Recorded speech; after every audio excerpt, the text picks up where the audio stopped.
gars yi dañuy ñëw si benn affaire bu doy waar mais avant ma si wax dama leen di bàyyi ngeen seetaan vidéo bi ngeen gisal seen bopp.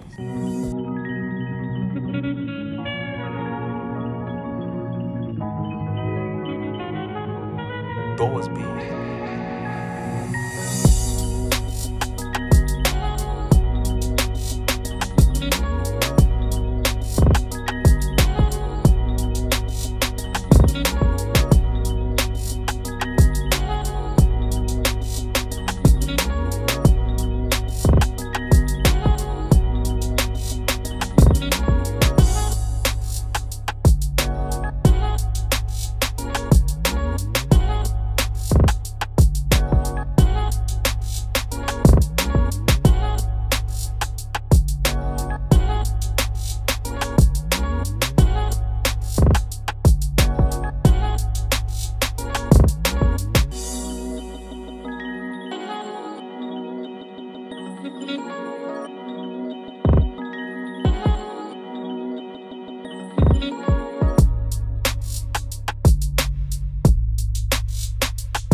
mais gars yi ñoo ko gisandoo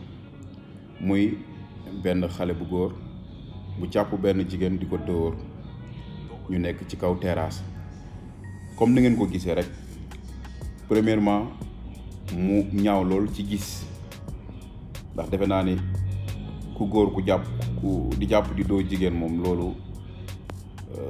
rafetul te tamit kenn ku nekk boo xoolee soit sa rek wala mu nekk sa mag wala mu mat la yaay doo jàpp jigéen du ko def yenn yi mais nag ñoom ñaar boo xoolee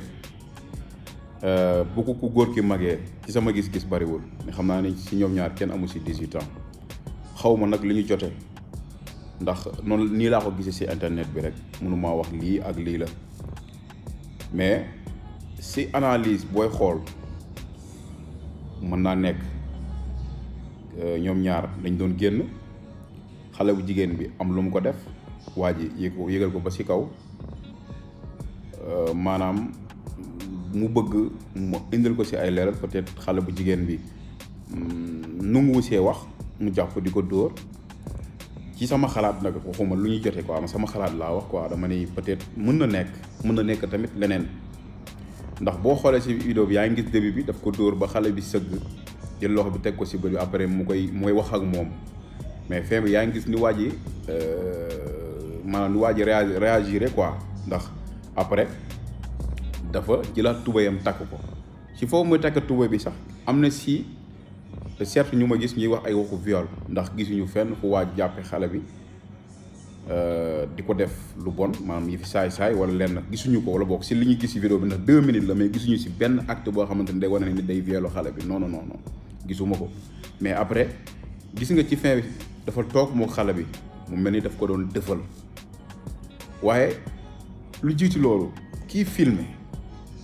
gis acte bu mel nii moom mu waroon yuuxu maanaam bu ma nee yuuxu mooy maanaam mu yuuxu ba ñu dégg ko bu dee góor la mun leen mu ne ko góor ki baal li ngay def kii dem wax ak ay mbokkam mais moom mu filmé ba pare après la suite xamuñu nu ñu mujjee moom xale bu jigéen bi ba tax na vidéo bi mi ngi circuler fépp pour gars yi wax xale bu góor bi ku ko xàmmee pour waa police maanaam def ci seen liggéey mais ki doon filmer moom fu nu jàppee maanaam xale yooyu noonu war nañ koo wër ndax defe naa ne Sénégal léegi dañuy ñëw fekk loo xamante ni war nañoo war a mën a ñëw ci liy lore ñu saafara ko duñ ko def dañuy ñëw di filmer moo xam accident nga war a ñëw sauver ki def soog doo ko def da nga koy tiim di ko filmer ku dee ñëw di la filmer leneen ak leneen ak leneen ak leneen léegi su fekkoon ni kooku moom gaaw na def benn acte moo xam mu gaaw àddu si wax si kon affaire du demee nii ndax boo xoolee waa ji mi ngi def ay gestes sax si vidéo bi gestu ba xam kenn gisu ko alors que waa ji mu ngi koy filmer donc nag